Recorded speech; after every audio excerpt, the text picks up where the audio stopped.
যদিও সুসংবাদ, কালকে সিরিয়া স্বাধীন হয়ে গেছে। আমরা চাচ্ছি আল্লাহ খুব তাড়াতাড়ি ফিলিস্তিনটাও তুমি স্বাধীন করে দাও।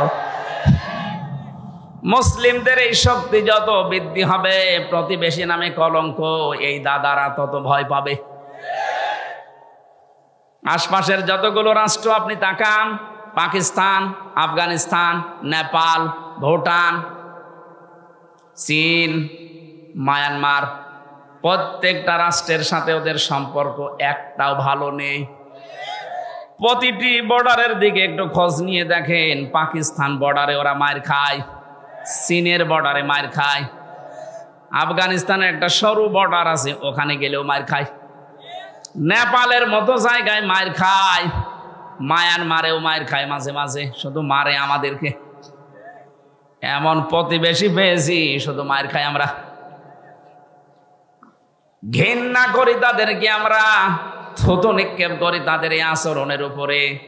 সারা বিশ্বের মডেলদেরকে ওরা এতদিন পর্যন্ত জানিয়েছে বাংলাদেশে সংখ্যালঘু নির্যাতন হয়, অথচ বিশ্ব এখন দেখছে সবচাইতে বেশি সংখ্যালঘু নির্যাতন ভারতে হয়।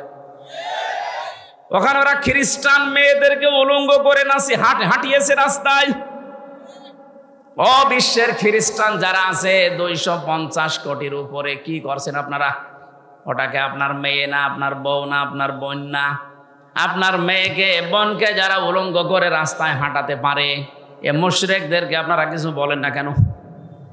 আপনাকে বিবেক কি মরে গেছে? আমরা নাই পারি না তাই কিছু করি না, আপনারা তো অন্তত পারার জায়গায় আছেন। মসজিদ গুলো যখন ভেঙে ভেঙে ভুয়া ধোয়া তুলে, কি বললাম, ভুয়া ধোয়া তুলে মসজিদ গুলো ওরা ভেঙ্গে ভেঙ্গে মন্দির বানাচ্ছে। আজমির শরীফের নিচে নাকি ওদের মন্দির ছিল 1000 বছর আগে। আমরা যদি এখন তোলে যে ঢাকার স্বামীবাগের ইসকন মন্দির 500 বছর আগে এখানে মসজিদ ছিল, কেমন লাগবে আপনার বলেন? ওদেশে আপনারা সংখ্যা গরু, এজন্য সংখ্যালঘু মুসলমানদের উপর অত্যাচার করেন। আমাদের ইসলামে যদি সত্যি ওই রকম কিছু থাকতো, এদেশে 4 ভাগ মাত্র হিন্দু আছে, একটারও এখানে থাকতে দিতেন না। আপনারা ধোয়া তুলবেন, এই জন্য আগস্টের 5 তারিখের পর থেকে দেশের জনগণ নিজেদের দায়িত্ব নিয়ে মন্দির পর্যন্ত পাহারা দিয়েছে। বাংলাদেশ জামাত ইসলামের শ্রদ্ধাভাজন আমির ডাক্তার শফিকুর রহমান, উনি ওই দিনই ঘোষণা দিয়েছে বাংলাদেশে মসজিদ যেমন পাহারা দেওয়া লাগে না, মন্দিরও পাহারা দেওয়া লাগবে না। এই জন্যে কেউ যেন বিশৃঙ্খলা তৈরি করে বিশ্বের মান দরবারে আমাদেরকে কলঙ্কিত করতে না পারে যে আমরা সংখ্যালঘু নির্যাতন করি। বলেন পাহারা দেন। আপনারা কোন জায়গায় আঘাত করতে পারেন ওটা কোরআনে কারীম আমাদেরকে আগেই জানিয়ে দিয়েছেন। ওয়ালা তাসুবুল্লাযীনা ইয়াদউনা মিন দুনিল্লাহ। রব্বুল আলামিন বলেন কোরআনে কারীমে আছে এটা, হে নবী উম্মতদেরকে জানান আমি আল্লাহ বাদে ওরা যাদেরকে ডাকে ওদের দেবতাদেরকে গালি দিবা না, তাহলে ওরা না জেনে শেষ পর্যন্ত আমি আল্লাহকেও গালি দিয়ে ফেলবে। বাংলাদেশে মেজরিটি মাইনরিটি বলতে কিচ্ছু নেই, এটা হয়তো ভারতে থাকতে পারে, আমাদের দেশে এটা কথা বলেন না কেন? আরো জোরে বলেন। আরে ভাই রেকর্ড হচ্ছে এটা, কালকে যদি পত্রিকায় যায়, আন্তর্জাতিক মিডিয়াতে আসে, সারা দুনিয়া এটা ছড়ানো লাগবে। ওরা মিথ্যাকে যদি বারবার ছড়িয়ে সত্য বলে চালিয়ে দিতে পারে, আমরা সত্যকে বারবার ছড়িয়ে কেন সত্য প্রমাণ করতে পারবো না? ওদের সাংবাদিক দেখেছেন কি, ময়ূর রঞ্জন নাকি নাম জানো, আমার মনে হয় শয়তান, তো আমি দেখিনি, ওর তিড়িং বিড়িং নাচ দেখলে আমার মনে হয় শয়তান যদি দেখতাম তো এরকম হইতো। টাটকা নির্ভেজাল শয়তান, খালি বানানো কথা ছাড়া ওর মুখে কোনো কথা নেই। হকা এখন শুনছে নাকি চট্টগ্রাম ওরা দখলে নেবে। আরে ভাই আপনারা কি যৌতুক নেবেন নাকি? আর যৌতুক দেব কি করে? মেয়ে তো আমরা দেইনি, মেয়ে তো পালিয়ে গেছে। পালানো মেয়ের কোনোদিন যৌতুক দেওয়া লাগে? বিয়েই তো এখনো আমরা গার্জিয়ান যারাও বিয়েই মানি না, যৌতুক কিসের? আর যৌতুক নেওয়া দেওয়া হারাম। মুসলমানরা হারাম কাজ করবে না, আর হারাম কাজ কেউ করতে আসলে তারে ছাড়বে না। চোখ তুলে তাকান, 7 সিস্টার থাকবে না। দাদারা ভয় পাচ্ছে, এমনি পাগল হয়ে গেছে ওরা। ডক্টর মোহাম্মদ ইউনূস শুধু একটু হাঁ করেছিল, যদি বাংলাদেশ শান্তিতে না থাকে 7 সিস্টার শান্ত থাকবে না। ওরা পাগল হয়ে গেছেন। কি গো, হ্যাঁ এতদিন বলেছি কি আর একই বলছে। ওরা দুর্বিশান্তি করে আমাদেরকে ভয় দেখাতে চিকিৎসা থেকে বঞ্চিত ঘোষণা দিয়েছিল। এখন এই 3 দিন দেখি কাঁদতেছে, না আপনারা আসেন, 40 ভাগ ছাড় দিলাম, যাব না। দরকারে পাকিস্তানে যাব, তুরস্কে যাব, চীন দেশে যাব। আমরা যাই, এই দেশে যারা দায়িত্বে আছেন, আমি ভারতে বহুবার গেছি, বহু রাজ্যে আমি ঘুরে বেড়িয়ে দেখিয়েছি। এদের যে ভয়টা, সবচাইতে বেশি ভয় মুশরিকদের ভেতরে মরণের ভয়। সূরা বাকারার ভেতরে আল্লাহ জানিয়েছেন, ওয়ালা তাজিদান্নাহুম আহরাসান নাসি আলা হায়াতিন ওয়া মিনাল্লাযিনা আশরাকু। হে নবী, এই পৃথিবীতে সবচাইতে বেশি জীবনের প্রতি মায়া মহব্বত দেখতে পাবেন মুশরিকদের। কাদের? ওরা মরতে চায় না, যেভাবেই হোক বেঁচে থাকতে চায়। ইয়াওয়াদ্দু আহাদুহুম লাউ ইউআম্মারু আলফা সানা। ওদেরকে যদি বলেন তোমরা 1000 বছর বেঁচে থাকবা, ওরা বলবে আরো বাঁচতে চায়। মুশরিকরা সবচাইতে বেশি ভয় পায় মৃত্যুকে, আর আমাদের ঈমান যাদের আছে আমরা সবচাইতে বেশি ভালোবাসি মরণকে। কারণ মৃত্যু মুমিনের জন্য হাদিয়া, তওফা। এটা যত তাড়াতাড়ি আসবে, ওয়েলকাম দিয়ে ফেরেশতারা আপনাকে তার বানানো জান্নাতে ঢুকিয়ে দেবে। এটা আমি বানালাম না। সূরা নাহাল 32 নম্বর আয়াতে আল্লাহ জানিয়েছেন, কিন্তু এটা মিলা লাগবে আবার আপনার জীবনে। আল্লাযীনা তাতাওয়াফাহুমুল মালাইকাতু তাইয়্যিবিনা ইয়াকুলুনা সালামুন আলাইকুম উদখুলুল জান্নাতা বিমা কুনতুম তা'মালুন। বলেন আল্লাহু আকবার। আল্লাহ পাক বলেন, মরণের বিছানায় যখন মুমিন আছাড় খেয়ে পড়ে, ফেরেশতা পাঠিয়ে দেয়। 2 জন 4 জন 5 জন না, মালাইকা বহু বচন দিয়েছেন আল্লাহ। হাজার হাজার ফেরেশতা আসে তোর কাছে। আসার পরে যদি দেখে হ্যাঁ তোর জীবনটা তাজ্জিব পবিত্র ছিল, তাফসিরে মুফাসসির লিখেছেন তাজ্জিবি না মানে এটা পোশাক পবিত্র না, শরীরের পবিত্র না, এটা বিশ্বাসের পবিত্রতা। ওদের বিশ্বাসের ভেতরে শিরিক ঢোকানো, আর আমরা যা করি আমাদের বিশ্বাসের ভেতরে ঈমান ঢোকানো। কথা বলেন না কেন? যাদের বিশ্বাসে শিরিক আছে পাল্টাবেন। আপনার বিশ্বাস যদি পবিত্রতা অর্জন করতে পারে, যখন এই বিছানায় মরণে আষাঢ় খেয়ে পড়বেন, ফেরেশতারা বলবে উদখুলুল জান্নাহ, প্রবেশ করেন। শুধু প্রবেশ করবেন না, সালাম শান্তির সাথে করেন। বিমা কুনতুম তা'মালুন, দুনিয়ায় যা করতেন সেইটার কারণে। বাংলার মুসলমানেরা, আমরা আহ্বান জানাবো যারা দায়িত্বে আছেন, খুব তাড়াতাড়ি পররাষ্ট্র নীতির কিছু নিয়ম নীতি আছে। প্রতিবেশী নামে কলঙ্কে দাদাদের সাথে সব ব্যবসা বাণিজ্য, সব কূটনৈতিক সম্পর্ক ছিন্ন করে দেন, কোনো দরকার নেই। এগুলো আপনি পাকিস্তানের সাথে আবার ফিরে যান, চীনের সাথে বাড়ান, তুরস্কর সাথে বাড়ান। মুসলিম দেশ এখনো 57টা আছে, গতকালকে আর একটা হয়েছে 58টা। এতগুলো দেশের সাথে সম্পর্ক থাকলে এরা এমনিতেই চিন্তায় মরে যাবে। আজকে দেখেন না, সকালবেলা সুর নরম হয়ে গেছে। বলছে আমরা যে সরকার আসে এখন দায়িত্বে, এই উপদেষ্টা মণ্ডলের যারা দায়িত্বে আছে এদের সাথে শক্তভাবে মিলে কাজ করতে চায়। কেন? এতদিন তো বলতেন এরা অবৈধ, ঠেলায় পড়িস। এই কথা বলে না কেন? ঠেলায় পড়লেও বাঘেও ধান খায়, ও ধান খাবে এবার। আমি যে কথা বলতে পর্যন্ত এসেছিলাম, সম্মান মর্যাদা যদি সত্যি আমরা ফিরে পেতে চাই, দিন যত যাবে বাড়তেই থাকবে, আপনার ইমানটাকে শিরিক মুক্ত করবেন। তাজ্জিবিনা মানে শিরিক মুক্ত ইমান। 2 নম্বরে ওয়াল্লাযীনা উতুল ইলমা দারাজাত, যাদেরকে আল্লাহ ইলম দিয়েছে তাদের মর্যাদা আল্লাহ বাড়াবে। প্রশ্ন আসতে পারে, দুনিয়ায় কত মানুষের তো ইলম ছিল, মর্যাদা বাড়ে নাই। হ্যাঁ ঠিক আছে, উদ্দিন মাসুদ, মাওলানা রুহুল আমিন, এরা আলেম না? কথা বলে না কেন? এরা আলেম ছিল, এদেরও মর্যাদা মানুষ দিত, কিন্তু দেখেন শুধু পাল্টিয়ে গেছে। সময়টা একটু পাল্টানোর কারণে সারা বাংলাদেশে যেখানে যাবেন এই 2 জনের নাম বলেন আলেম নামে, মানুষ জালেম বলে ঘৃণা করবে। এই ঘৃণাটা তৈরি করে দিল কে? কে? আল্লামা সাইদি রহমতুল্লাহ আলাইহি, উনিও তো আলেম ছিলেন। উনি দুনিয়ায় নেই, তারপরও সারা পৃথিবীতে তার নামে দোয়া হচ্ছে। আর এমন আলেম, ওনারা গেছে বাইতুল মোকাররমে জোর করে ইমামতি করার জন্য, জনগণ জুতা দিয়ে পিটিয়েছে। পরের দিন স্ট্যাটাস দিয়েছে যে জুতা মেরেছিল কিন্তু আমার গায়ে লাগেনি। আপনি কত অপমান হবেন? এই যে দারাজাত বহু বচন দিয়েছেন আল্লাহ, কেন জানেন?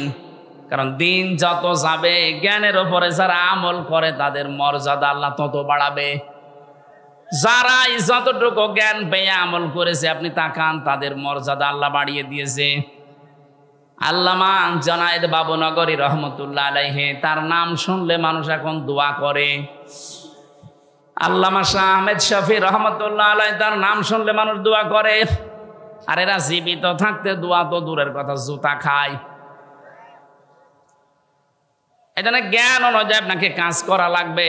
জ্ঞানের বাইরে যদি কাজ করেন, হ্যাঁ হয়তো ভয়ে অথবা বিভিন্ন স্বার্থের কারণে মানুষ আপনাকে সম্মান দেবে, কিন্তু দিন যত যাবে আপনাকে আল্লাহ পচাবে। কথা বলেন না কেন? পৃথিবীতে সবচাইতে বেশি জ্ঞানের উপরে আমল করেছিল, কাজ করেছিল কারা? নবীরা। কারা? এবার নবীদের দিকে তাকান, সূরা ইয়াসিন 30 নম্বর আয়াত।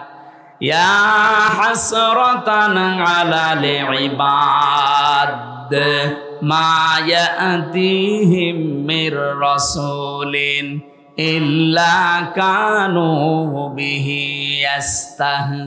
ইস্তাহজিউন। আমার বান্দাদের জন্য আমার আফসোস, আমার আক্ষেপ হয়, এমন কোন নবী রাসূল দুনিয়ায় পাঠালাম না যার সাথে সমসাময়িক ব্যক্তিরা, সমসাময়িক শাসকরা জুলুম, অত্যাচার, নির্যাতন, ঠাট্টা, বিদ্রূপ, উপহাস করে নাই। এ কথা বলছে কে? আরো জোরে বলেন। নবীদের চরিত্র খারাপ ছিল, মানুষকে কষ্ট দিত, কেন? তাদের উপর অত্যাচার। একটাই কারণ, আমি প্রত্যেকটা নবীর জীবনে অন্তত যতগুলো কোরআনে পেয়েছি, পড়ে দেখেছি, প্রতিটি নবীর জীবনে একই অবস্থা, কারণ তারা জ্ঞানের উপরে আমল করত। কথা বলে না কেন? জ্ঞানের উপরে আমল করতে গিয়ে অনেকের নাম পর্যন্ত তারা হারিয়ে ফেলেছে। হযরতে মুসা আলাইহিস সালাম, ইহুদিরা তার নামটা পর্যন্ত পরিবর্তন করে দিয়েছে জোসেফ। এখন তামাম দুনিয়ায় যারা ইহুদি আছে, মুসা নবীকে আর মুসা বলে না, বলে জোসেফ। কি বলে?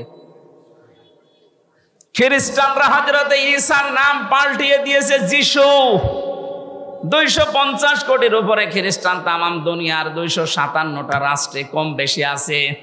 আপনি যেখানেই যাবেন দেখবেন ঈসা নবীকে ওরা ডাকে, কিন্তু ঈসা আলাইহিস সালাম বলে না, ঈসা ইবনে মারিয়ামও বলে না, বলে যে যিশু। কি বলে? বলেন। আমাদের জাতির পিতা হযরতে ইব্রাহিম আলাইহিস সালামের নাম তারা পাল্টিয়ে দিয়েছে আব্রাহাম। হযরতে দাউদ আলাইহিস সালামের নাম তারা পাল্টিয়ে দিয়েছে ডেভিড। মুসলিম বিজ্ঞানী ছিল আল ক্যামি, তার নাম পরিবর্তন হয়ে গেছে কেমিস্ট্রি। নবীজির প্রিয় সাহাবী একজন হযরতে জাবির রাদিয়াল্লাহু তাআলা আনহু, তার নামও পাল্টিয়ে দিয়েছে আল জাবরা। এদেশে আল্লামা শফির নাম পাল্টিয়ে দিয়েছে তেতুল হুজুর। কথা বলে না কেন? শহীদ আল্লামা দেলাওয়ার হোসেন সাইদির নাম দিয়েছে দেল্ডু শিকদার। আমি কি বানিয়ে বললাম? আমার নামও পাল্টিয়ে দিয়েছে পিসকে হুজুর। আমাকে পিসকে।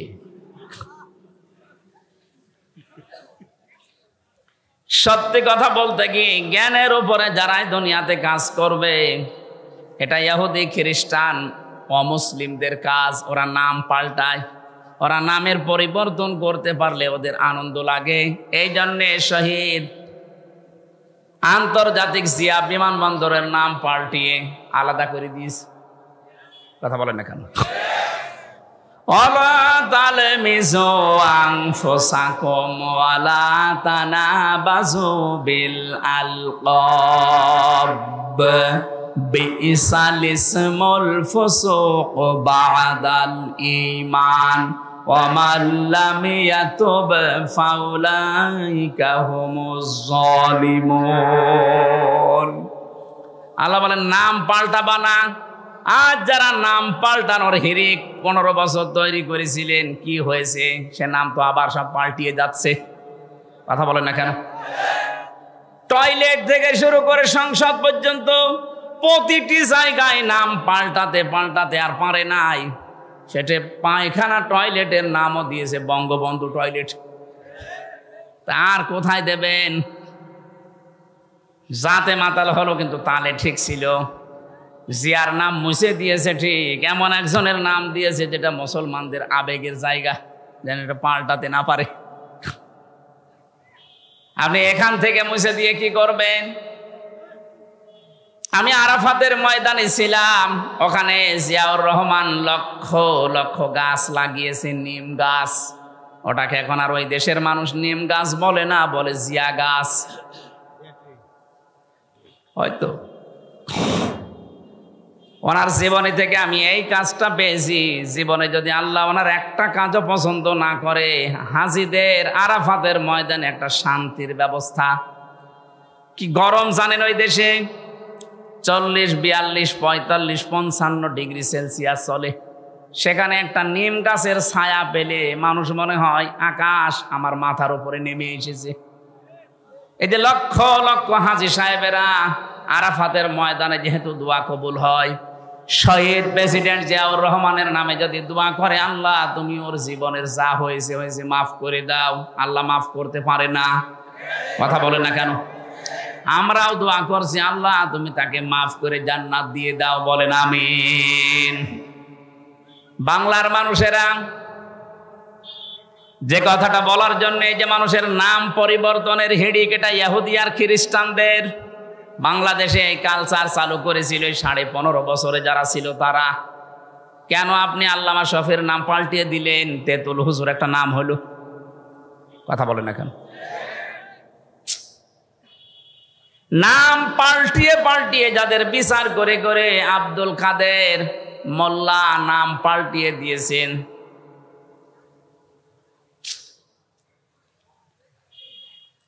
যেই ময়দানে দাঁড়িয়ে বিচার করেছিলেন ওই ময়দান আবার রেডি হয়ে গেছে। এতদিন যাদের বিচার করেছেন সোনা সাক্ষীর উপরে, এখন আপনার গণহত্যার জন্য বিচার হবে দেখা সাক্ষীতে। পৃথিবীতে যারা গণহত্যার সাথে জড়িত আমি তাদের জীবনী পড়ে দেখেছি। এত ঘৃণিত করে আল্লাহ দুনিয়ায় তাদেরকে রেখেছে। হিটলার, চেঙ্গিস খান, এ কথা বলছেন না কেন? ওরা যদি গণহত্যার সাথে জড়িত হওয়ার কারণে ওদের আল্লাহ ঘৃণিত করে দেয়, নিন্দিত করে দেয়, এখন কি কেউ হিটলার ছেলের নাম রাখে? Genghis Khan?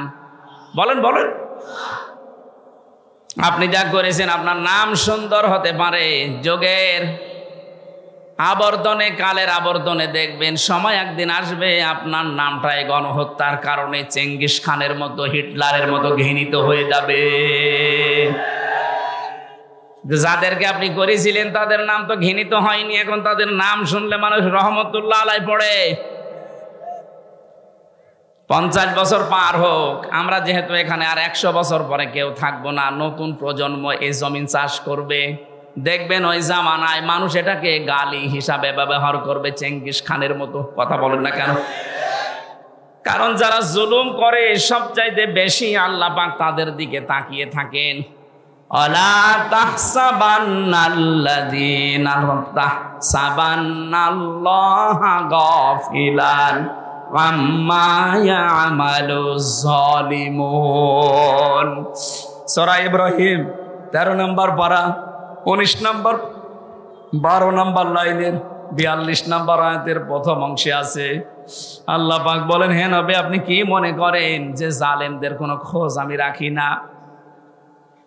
সবচাইতে বেশি খোঁজ খবর রাখি আমি জালেমদের। কাদের? এজন্য যারা জুলুম করেছিলেন এ জামানায়, বিশেষ করে 15.5 বছরের জুলুম মানুষ বলতে পারে না, আমি তো পারি না, কারণ আমি নিজে শিকার। কথা বলেন না কেন? 3টা বছর আমি কিচ্ছু জানি না এই বিষয়ে, কেন আমাকে এই জুলুমের শিকার করলেন? সবাই মাফ করে দিলেও আমার মামলার আয়ু থেকে শুরু করে একেবারে টপ টু বটন যারা জড়িত, একটাকেও আমার ক্ষমা নেই। ক্ষমা করতে পারি, আমি যা করেছিলাম ওই কাজ আপনাকে করা লাগবে।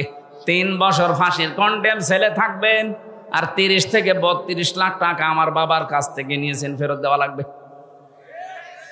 সেদিন মামলার আয়ু কল দিয়ে বলছে, হুজুর মাফ করে দিয়েন। মাফ করে দিয়েছি, টাকা ফেরত দিন। টাকা ফেরত দেবেন না, মাফ চাবেন মানে? শুধু আমি হামজা না, এরকম হাজার লক্ষ হামজা ভিকটিম আছে, যার কাছে যারা অপরাধ করেছেন তার কাছে যে আগে ওই টাকা ফেরত দেবেন, ক্ষতিপূরণ দিয়ে বলবেন আস্তাগফিরুল্লাহ। কথা বলেন না কেন? এখানে বহু মানুষ আমরা এমন আছি, এই 15.5 বছরে যে জায়গায় ওঠার দরকার আমি ওই পর্যন্ত উঠতে পারিনি। এই কথা বলেন না কেন? আমার ব্যবসা বাণিজ্য করতে দেননি, মিথ্যা মামলা দিয়ে মিথ্যা সাক্ষী দিয়ে আমারে ঘরে থাকতে দেননি। 15টা বছর অনেকে এমনও আছে যারা গাছতলায়, বাঁশতলায়, পানের বরজে, ধানের খেতে, ভুট্টা খেতে কাটিয়েছে। এত কষ্টের সাথে যারা জড়িত, আর আপনি এখন আস্তাগফিরুল্লাহ পড়বেন, আল্লাহ মাফ করে দেবে, ইয়ার কি নাকি?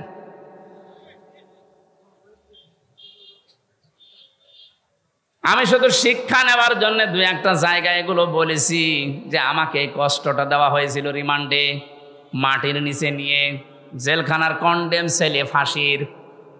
অনেক শয়তান এখন শুনছে, বলছে জেল খেটেছে তাই কি এ কথা বলা লাগবে? শয়তান তোমারে যদি 10 দিন টাঙিয়ে রাখতো তখন বুঝতে।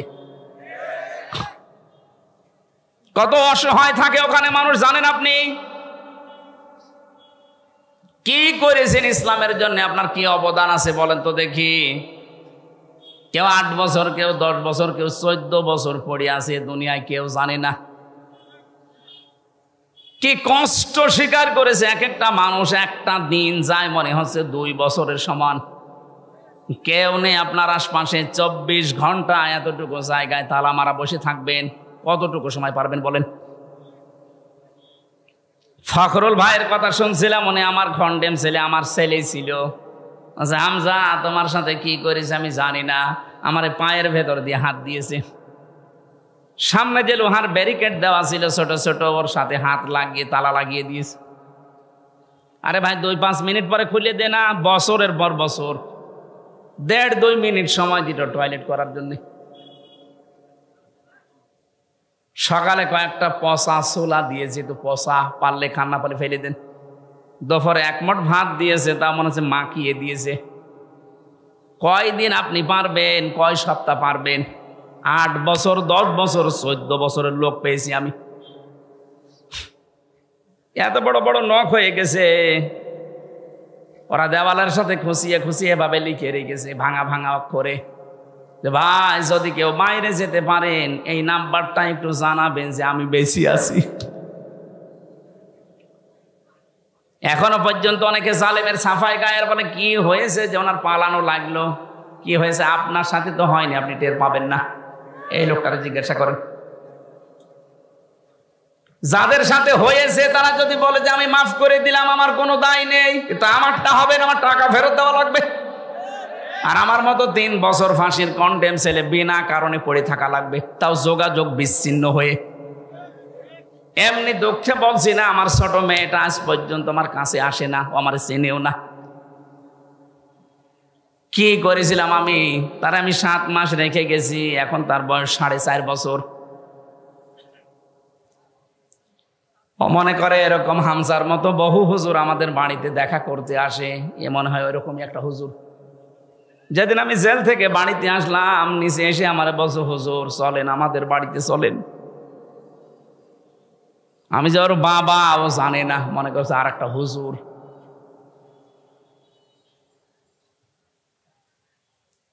ফেসবুকে যারা উল্টা পাল্টা কথা ছড়ান আমার নামে, বাস্তবতা বুঝে ছড়াবেন।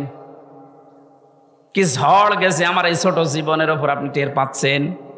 হ্যাঁ, আমি আল্লাহর জন্য সব সহ্য করেছি, মাফও করে দিয়েছি, কিন্তু আমার টাকার বিষয়টা আমি মাফ করব না। টাকা আমার ফেরত দেওয়া লাগবে, কারণ এটা আমার নিজের টাকা না, আমার বাবার টাকা।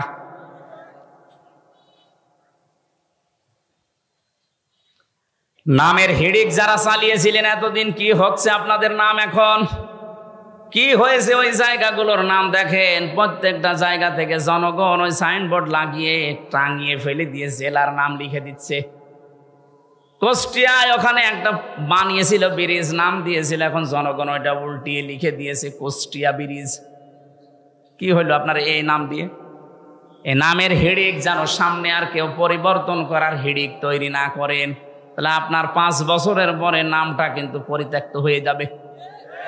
কোরআনে কারিমে আল্লাহ জানে খবিয়াতান দিয়েছেন, আমি উজাড় করে দেব, পরিত্যক্ত বানিয়ে দেব। বলেন নাউজুবিল্লাহ। তাহলে আজকে থেকে সম্মান আর মর্যাদা যদি কেউ পেতে চায়, ঈমান আনা লাগবে শিরিক মুক্ত। কথা বুঝতেছেন? ঈমান আনা লাগবে শিরিক মুক্ত। প্রশ্ন আসতে পারে, আমাদের শিরিক মুক্ত হইতো ঈমান না। আমাদের এরকম ঈমান আবু জাহেলের ছিল। কি আমাকে বানিয়ে বলছি? এই যে আলেম বসে আছে মাদ্রাসার মুহতামিম, সূরা আনকাবুতের ভেতরে আছে, ওয়ালা ইন সাআলতাহুম মান খালাকাস সামাওয়াতি ওয়াল আরদা লা ইয়াকুলুন্নাল্লাহ ফাআন্না তুফাকুন। রব্বুল আলামিন বলেন, হে নবী, ওদেরকে যদি জিজ্ঞাসা করেন আকাশ আর জমিন, চন্দ্র সূর্য কে বানিয়েছে, লা ইয়াকুলুন্নাল্লাহ, লামে তাকিদ নুনে সাকিলা, গ্যারান্টি দিয়ে বলবে আল্লাহ বানিয়েছে। এগুলো কে বানিয়েছে? ওরা গ্যারান্টি দিয়ে বলবে আবু জেহেল যে আল্লাহ বানিয়েছে। ও কাবা শরীফের সভাপতি ছিল, আপনি তো সিরাজগঞ্জ মসজিদের সভাপতি। সিরাজগঞ্জ গোল চত্বরের মসজিদের সভাপতি হয়ে আপনি বগল বাজাচ্ছেন যে আমি জান্নাতে যাব না, যাবে কে? আপনি যদি এরকম ঈমান নিয়ে জান্নাতের আশা করে বসে থাকেন, তে আবু জেহেল কি দোষ করেছিল? ও তো সিরাজগঞ্জের মসজিদের সভাপতি না, ও ছিল কোন মসজিদের? কাবার। এমনকি যেদিন বদরের ময়দানে যাবে, ওই দিন কাবার গিলাফ ধরে কেঁদে কেঁদে বলছিল, কাবার মালিক তুমি আসো, আমি জানি আমি মোহাম্মদের বিরুদ্ধে অস্ত্র নিয়ে যাচ্ছি বদরের ময়দানে, সত্যের পক্ষে যে আছে তাকে তুমি বিজয় দিয়ে দিও। ওর দোয়া ছাতা কবুল হয়ে গেছে, কারণ ও তো সত্যের পক্ষে ছিল না। সত্যের পক্ষে যিনি ছিলেন আল্লাহ তাকে বিজয় দিয়েছে। কথা বলেন ঠিক কিনা? এই জন্য আমার মূল কথা এই, আমরা যদি সত্যি ঈমান আনতে পারি, ঈমানটা শিরিক মুক্ত হওয়া লাগবে। শিরিক আমি এক কথায় বলছি, আল্লাহ যেটা পারে ওইটা অন্য কেউ পারে, এই কথা বিশ্বাস করার নাম শিরিক। আর শিরিক যে করে সে মুশরিক। বুঝেছেন কিনা বলেন? না বললে আমি আবার রিপিট করব। আল্লাহ যেটা পারে ওইটা অন্য কেউ পারে, বিশ্বাস করার নাম শিরিক। শিরিক যে করে সে মুশরিক। কথা বলেন। আলাহুল খালক ওয়াল আমরু তাবারাকাল্লাহু রাব্বুল আলামিন। আল্লাহ পাক বলেন সৃষ্টি যার, হুকুম চলবে তার। এটা আমি বানালাম। সূরা আরাফের ভেতরে আছে 54 নম্বর আয়াত। আল্লাহ পাক বলেন সৃষ্টি যার, হুকুম চলবে তার। যেহেতু এই জমিন বানিয়েছে আল্লাহ, এখানে হুকুম চলার কথা কার? সুতরাং এই জমিন আল্লাহর, এখানে যারা আল্লাহর আইন বাদ দিয়ে অন্য আইন দাঁড় করাতে চান তারা শিরিক করছেন। আর শিরিক যে করবে সে, আরো জোরে, এটা বারবার বলছি কেন? কারণ এখন একটা মোক্ষম সময় চলছে। আপনারা জানেন সারা বাংলাদেশ থেকে যে এখন সংবিধান সংস্কারের কাজ চলছে, জানেন না?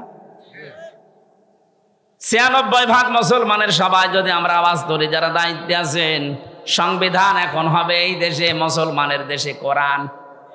কারণ সংবিধান নামে একটা সূরা কোরআনে আল্লাহ দিয়েছেন, ফুরকান। ফুরকান মানে সংবিধান, ফুরকান মানে কি? এখানে 74টা আয়াত আছে, 73টা ধারা আছে। মুসলমানের দেশে যদি এই ৭৩টা ধারা দিয়ে সংবিধান তৈরি করা যায়, এই দিয়ে যদি দেশ চালানো যায়, এই দেশটা হয়ে যাবে মিনি জান্নাত। আর আমরা এটাই চাই। এক কথা বলছি না কেন? এই জন্য আমরা আহ্বান জানাচ্ছি, সংবিধান যখন সংস্কারের কাজ চলছে, পরিবর্ধনের জন্য আলেমদেরকে আপনারা ডাকছেন, একটু কথাটা মেনে নিন। এতদিন তো ৫৩ বছর দেখলেন বিভিন্ন নিয়ম নীতি, এখন একটু এইটা দেখেন না কেন? এই ধারা লাগবে না, শুধুমাত্র এই ৭৩টা ধারা একটু সংযোজন করে দিন, বাকি ধারা একটাও লাগবে না। আমি গ্যারান্টি দিলাম, ৪১ সাল টার্গেট দিয়েছিল ওরা, ৪১ সাল লাগবে না, ৪১ দিনেই বাংলাদেশ রোল মডেল হয়ে যাবে।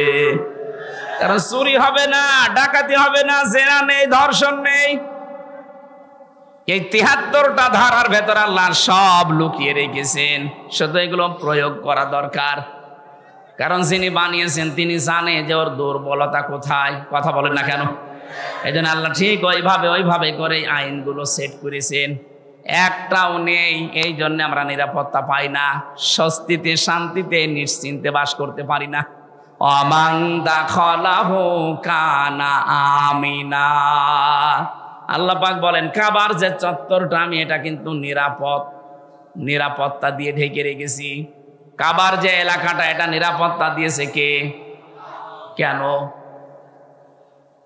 কারণ এই জায়গায় আল্লাহর বিধান চলে, এখানে কোনো শিরিক নেই। আপনি কাবার এলাকার ভেতরে শিরিক পাবেন না। হ্যাঁ, কাবার বাইরে যান, সেখানে চিন্তায় আছে, মারামারি আছে, ঝগড়াঝাটি আছে, কিন্তু কাবার ভেতরে আমি দেখেছি এটা নিরাপদ জায়গা। আল্লাহ কোরআনে কারিমে সূরা আলে ইমরানের ৯৩ নম্বর আয়াতে জানিয়েছেন, ওয়ামান দাখালাহু কানা আমিনা। এখন আমার প্রশ্ন, বাংলাদেশ কি কাবা শরীফ? ঘুমাচ্ছেন? বলেন বাংলাদেশ কি কাবা শরীফ? কত দূরে এটা? ৬৫০ কিলোমিটার দূরে কাবা থেকে। তাহলে ৫৬,০০০ বর্গ মাইলকে যদি কাবার মতো নিরাপদ বানাতে চান, স্বস্তি শান্তি নিরাপত্তা দিয়ে ঢেকে রাখতে চান, অবশ্যই এখানে কিছু একটা করা লাগবে। কি সেটা?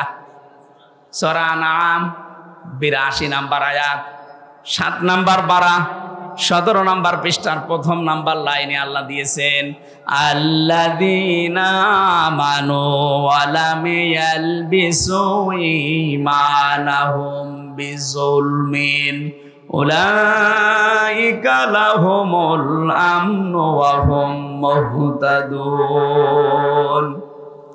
আল্লাহ পাক বলেন, যারা ঈমান আনবে আর ঈমানের সাথে জুলুমকে মিশ্রণ করবে না। এখানে জুলুম মানে শিরিক। জুলুম মানে কি?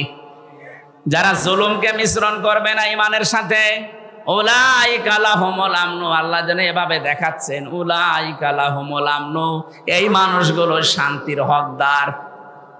সুতরাং আল্লাহ শান্তি দেওয়ার মালিক, স্বস্তি দেওয়ার মালিক, নিরাপত্তা দেওয়ার মালিক।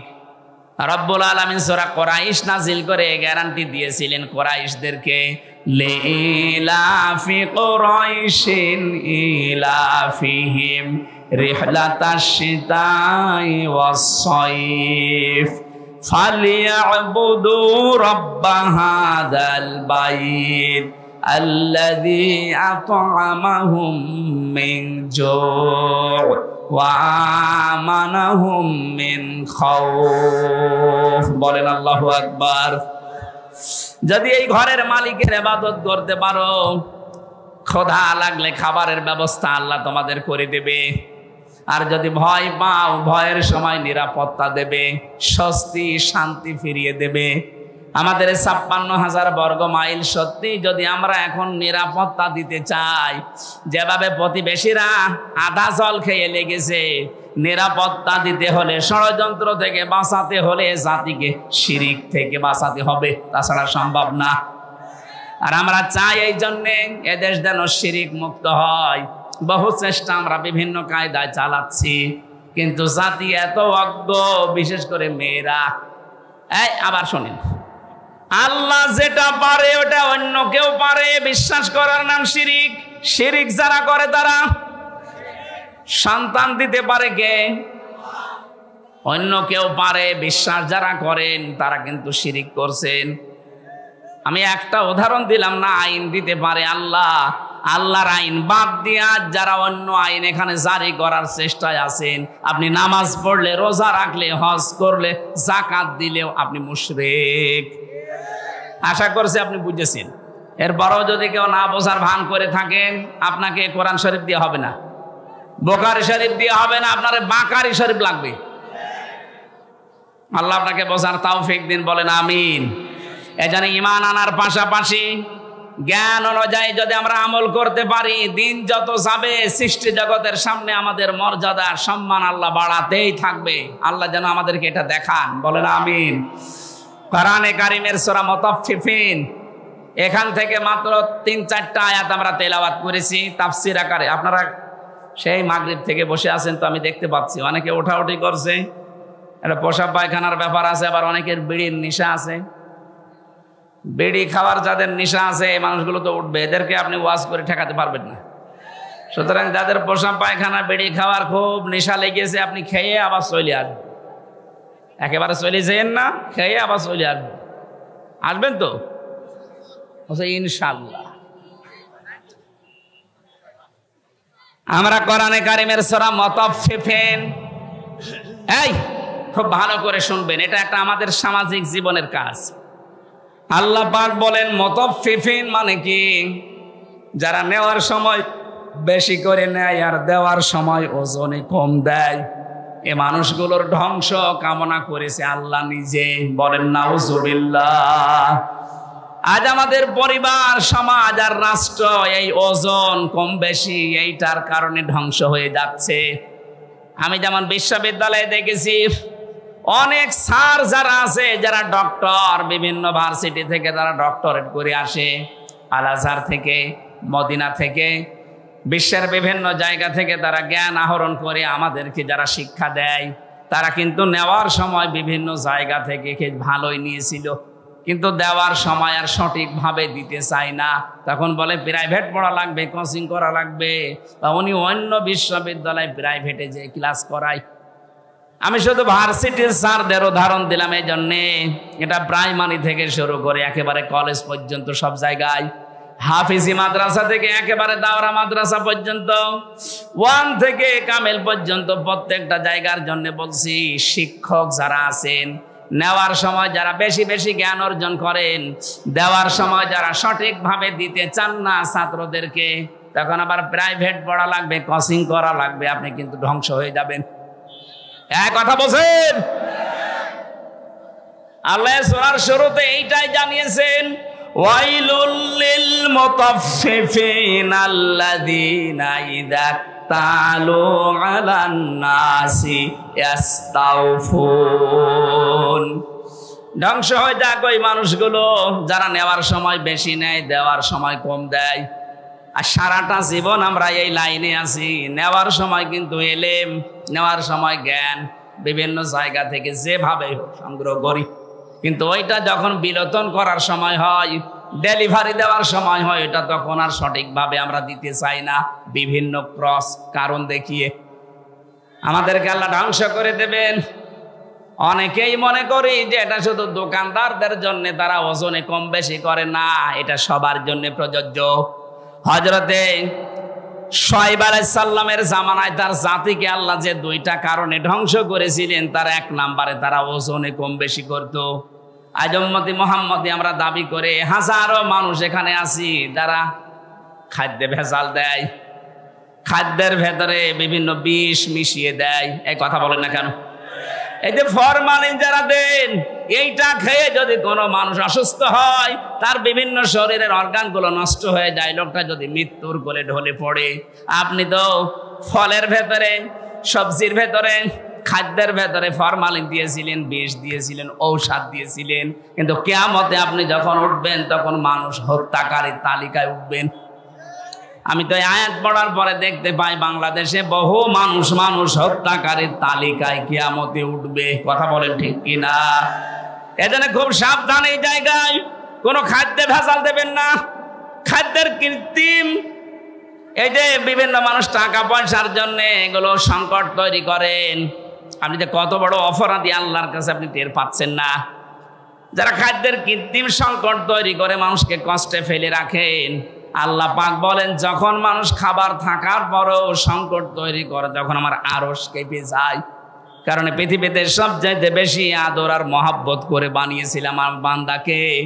এই বান্দা বান্দীদেরকে যারা জিনিস থাকার পরও কষ্ট দেয় ওদেরকে আমি আল্লাহ ঘৃণা করি। বলেন নাউজুবিল্লাহ। বাংলাদেশে এটা মাঝে মাঝে আমরা থাকার পরও, খাদ্য থাকার পরও কৃত্রিম সংকট তৈরি করে মানুষকে কষ্টে ফেলে দেয়।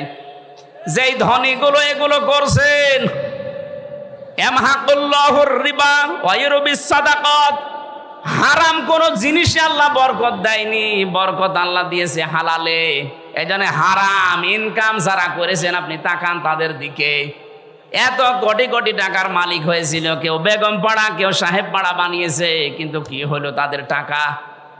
8 কোটি 10 কোটি 12 কোটি টাকার গাড়ি ঢাকার রাস্তায় পড়েছিল 5 তারিখের পরে। কেউ যে মালিক আছে প্রমাণ দেওয়ার জন্য কেউ যায়নি। জেলখানায় পৌঁছতেছে এখন বাংলার সর্বশ্রেষ্ঠ ধনী যিনি দরবেশ। কি হয়েছে তার টাকা?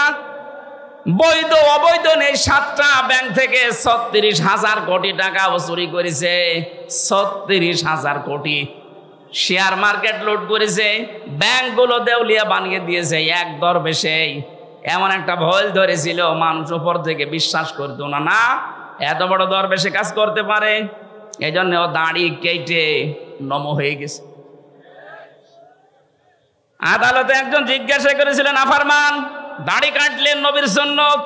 ও বলে হুঙ্কার দিয়ে বলেছে, বেশি চিল্লাবেন না, দাড়ি রাখা সুন্নত আর জান বাঁচানো ফরজ। আমি দাড়ি কেটেছি সুন্নত, জান বাঁচাতে চেষ্টা করেছিলাম কিন্তু পারলাম না, নৌকা আমারে ধরিয়ে দিয়েছে। নৌকায় করে পালাচ্ছিল না। আমি শুধু হাসির জন্য বলি নাই, ওনার জীবন থেকে কিছু শিক্ষা নেন। বাংলার শ্রেষ্ঠ ধনীর তালিকায় ওনার নাম সালমান এফ রহমান দরবেশ বাবা। এখন শুয়ে আছে মাটির বিছানায়।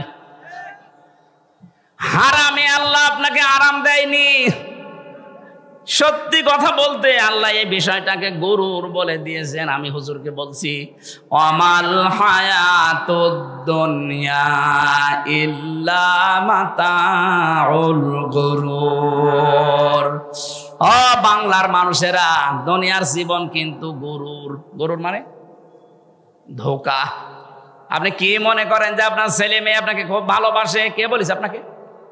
আপনার বউ আপনাকে খুব ভালোবাসে। আজকে বাড়িতে যদি একটু মরার ভান করে বলেন যে আপনার স্বামী তো মারা গেছে, যে খাটের ওপরে আপনি থাকেন এই খাটের নিচে তাকে আমরা মাটি দেব, আল্লাহর কসম এ দেশের কোনো বউ রাজি হবে না। ওই জিনিস রেখে আমি জিন ভূতের কামড় খাবো? দেখেছেন কি ভালোবাসা আপনার জন্যে? আপনার সন্তান, আপনার মা বাবাও ধোঁকা, আপনার মা বাবাও আপনার জন্য ধোঁকা। অনেকে মা বাবার মুখে হাসি ফোটাতে, ছেলে মেয়ের মুখে হাসি ফোটাতে, স্ত্রীকে সুখে রাখতে হালাল হারাম দেখে না। বাবা শাহজালাল, সব হালাল। কি হবে জানেন আপনি? আমি বাস্তব বলছি। 200 বছর পর মাত্র কত বলেন বলেন, মাত্র 200 বছর পরে যদি আজকের এই প্রধান অতিথি উনি যদি এই গ্রামে ঘুরে আসে 200 বছর পর, তখন তো এখানে আর আমরা একজনও থাকবো না। কি 200 বছর পরে ওনাকে আল্লাহ যদি আবার বাঁচিয়ে বলে যা দুনিয়া দেখে আয়, উনি এসে যদি এই সিরাজগঞ্জের এই বেলকুচিতে ওনার বাড়িতে এসে বলে 2 তলা বিল্ডিং আমার, ওই সময় যারা এখানে বসবাস করবে ওনার ঘাড়ে ধাক্কা দিয়ে বের করে দেবে। কে আপনি? আমি কি বেশি বলছি? আপনি ফিরে এসে দেখেন, শুধুমাত্র আপনাকে পরিচয় দিতে গেলেই মারবে, বলবে আপনার থাকার জায়গা নেই, এই জন্য এরকম ভণ্ডামি করছেন। গ্রামে মসজিদ আছে, ওখানে বারান্দায় রাতটা থাকেন, সকালে ফোটেন, এইটা বলবে আপনার নিজের পরবর্তী প্রজন্ম। আরে ভাই, আমার 3 পুরুষের পরে আমি আর চিনি না। আমার বাবা রিয়াজউদ্দিন, তার বাবা জাহান আলী, তার বাবা নমাজউদ্দিন, এরপরে আমি আর চিনি না। সত্যি কথা বলছি, আমি চিনি না। কারণ এরপরে যে কারা আছে, ও কি হিন্দু না মুসলমান তাও জানি না। খুব বেশি হলেও না 100 বছর হবে। আমার বাবার বাবার বাবা 3 পুরুষ, এরপরে আমি আর চিনি না। এখন ওই নমাজ আলী সর্দারের যিনি ছিল বাবা, কে আমি তো জানি না। উনি যদি এখন এসে কুষ্টিয়ায় বলে যে এই ভিটা আমার, এই বাড়ি আমি বানিয়েছিলাম, এই জমি জায়গা আমার করা, ওর দাঁত খুলে ফেলবো না। ভণ্ডামি করা জায়গা পান না। কে আপনি? যদি বলে আমি নমাজ আলীর বাবা, নমাজ আলী তো চিনি না।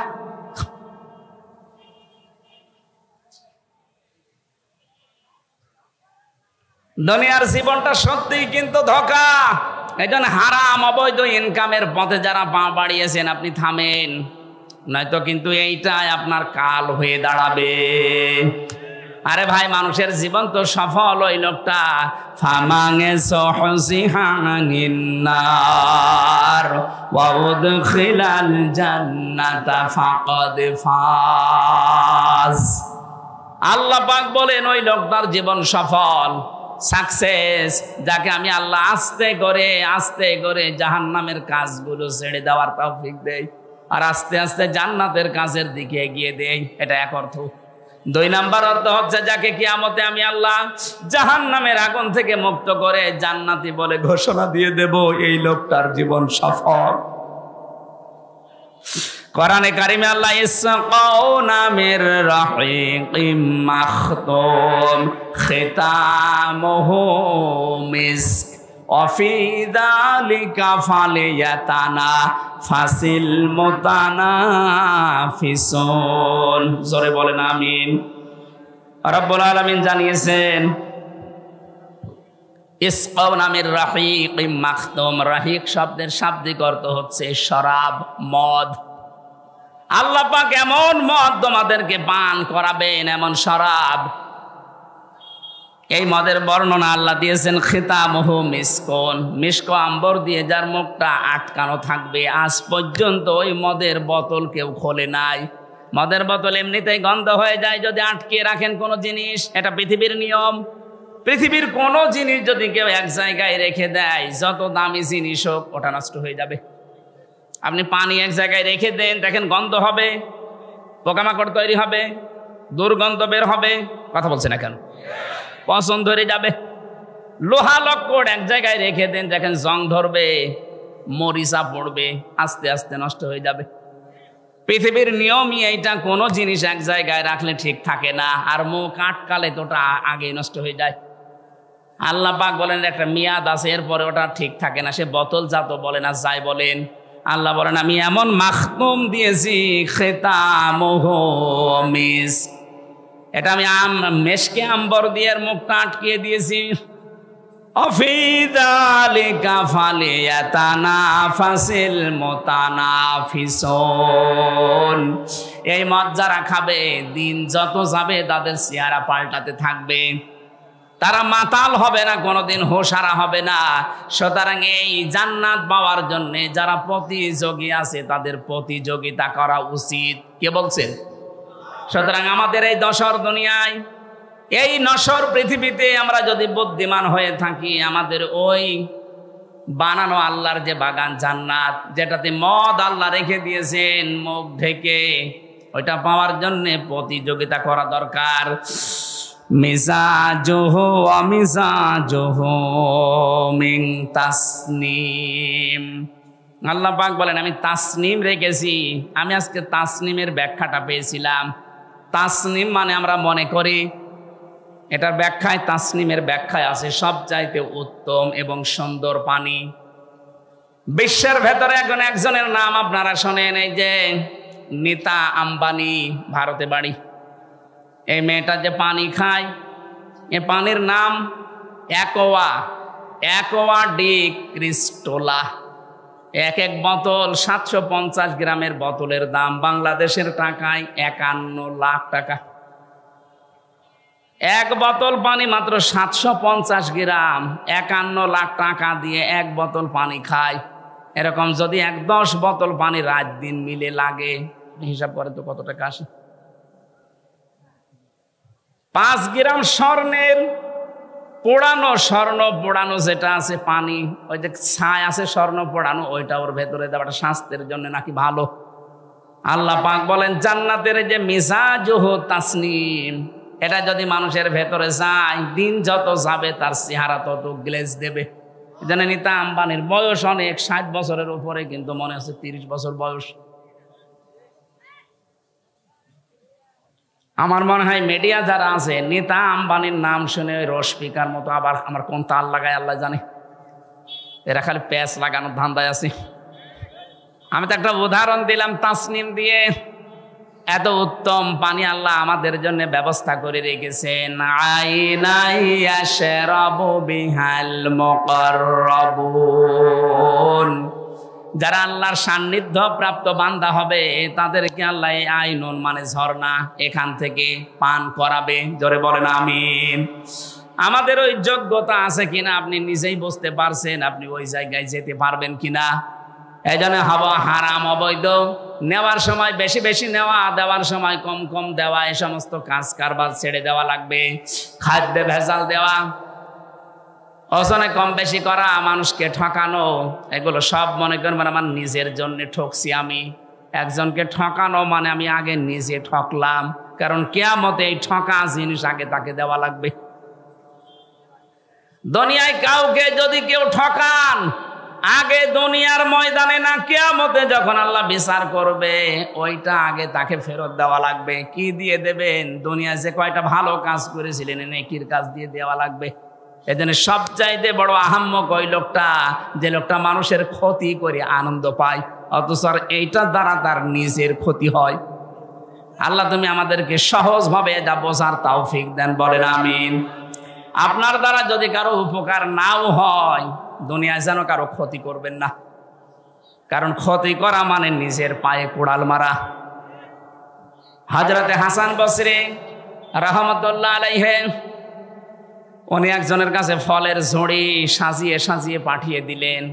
লোকটা ফলের ঝুড়ি জিজ্ঞাসা করছে কে পাঠিয়েছে? বলে হাসান বসরি। জিজ্ঞাসা করে কেন? আমি তো তার নামে বদনাম করলাম আর সে আমার জন্য ফলের ঝুড়ি পাঠিয়েছে। ডাক দিয়ে বলে আল্লাহর বান্দা, সে খুব ভালো করে জানে আপনি যে বদনাম করলেন ওই দোষ সে করে নাই। যে দোষ লোকটা করে নাই, ওই দোষের বদনাম যদি তার নামে কেউ দেয়, অমাইয়া কিসেবে খতিয়াতান আও ইসমান সুম্মা রমি বিহি বারিয়ান ফাকাদ হিতামালা বুহতানা ওয়া ইসমান মুবিনা। সূরা নিসা 112 নম্বর আয়াতে আল্লাহ জানিয়েছেন পৃথিবীতে এমন অনেক আহাম্মক মার্কা মানুষ আছে, নিজে অন্যায় করে, নিজে দোষ করে, অপরাধ করে, আর এটা একটা নির্দোষ ভালো মানুষের মাথার উপরে চাপিয়ে নিজে ভালো সাজে। এ যেন প্রকাশ্য পাপের বোঝা বহন করে নিয়ে বেড়াচ্ছে। এটা যদি সত্যি আল্লাহ আজকে আমাদেরকে দেখাতো, এদেশে বহু মানুষ রাস্তায় বের হতে পারতো না। হযরত আদম আলাইহিস সালামের সন্তানদেরকে আল্লাহ যে শরীয়ত দিয়েছিলেন, ওইটা যদি এখন থাকতো, বহু আল্লাহর ওলি মার্কা মানুষ ধরা খেয়ে যেত। ওই জামানার শরীয়ত ছেলেকেও যদি কোরবানি দিত, তাহলে চাটিয়াল ময়দানে রেখে আসা লাগতো। যার টাকা হালাল, আকাশ থেকে আগুনের ঝলক এসে ওটা পুড়িয়ে ফেলতো। আমার মনে হয় ওই শরীয়ত যদি এখন থাকতো, কত হাসির কোরবানি যে চাটিয়াল ময়দানে পড়ে থাকতো, মানুষ বুঝতো যে সুদের টাকা, ঘুষের টাকা। কথা বলে না কেন? নাকি এলাকায় সুদ বন্ধ হয়ে গেছে?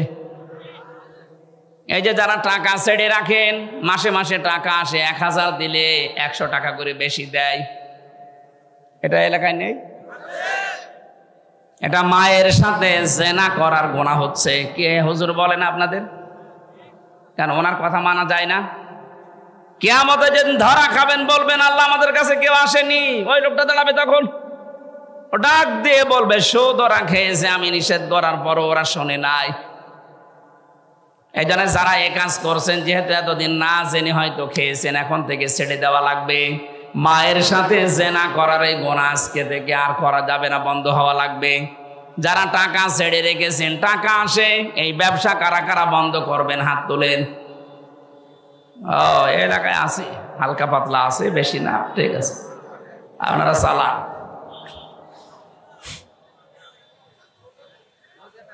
আমাদের যেখানে দৌড়ানোর কথা, প্রতিযোগিতার কথা আল্লাহ জানিয়েছেন, ওই প্রতিযোগিতায় লিপ্ত হওয়া আমাদের এখন সময়ের দাবি। যাই আছে জমিন ঠিক থাকবে এভাবে, আপনি আর আমি 100 বছর পরে আর কেউ থাকবো না। সুতরাং সেটা আল্লাহ বানিয়েছেন, ওই জমিনের দিকে আপনি দৌড়াবেন, তার নাম বাগান, জান্নাত। রব্বুল আলামিন বলেন ওই জান্নাতের দিকে দৌড়াও, ওয়াসারিউ ইলা মাগফিরাতিম মির রাব্বিকুম ওয়া জান্নাতিন আরদুহাস সামাওয়াতু ওয়াল আরদ উইদ্দাত লিল মুত্তাকিন। আল্লাহ আমাদেরকে আয়াতগুলো প্র্যাকটিক্যাল লাইফে মেনে চলার তৌফিক দিন, বলেন আমিন। আমি ছেলে বসে বসে যে কয়টা বই লিখেছিলাম তার ভেতরে একটা আমার কাছে আছে আজকে এই গাড়িতে, সৃষ্টি জগৎ নিয়ে লেখা। এটা অনেক তথ্য দেওয়া আছে, আপনারা পেয়েছেন কিনা জানি না, যাওয়ার সময় এটা নিয়েছেন। আল্লাহুম্মা আমিন। লা ইলাহা ইল্লা আনতা সুবহানাক ইন্নী কুনতু মিনাজ জালিমিন। রব্বুল আলামিন কোরআনে কারীম থেকে যেই কয়টা কথাই বলেছি তুমি আমাদের জীবনে সেট করে দাও। এ মাহফিলের আয়োজন করতে গিয়ে তোমার যে বান্দাগুলো শ্রম দিয়েছে, তুমি তো দেখেছো কে কিভাবে এগিয়ে এসেছে।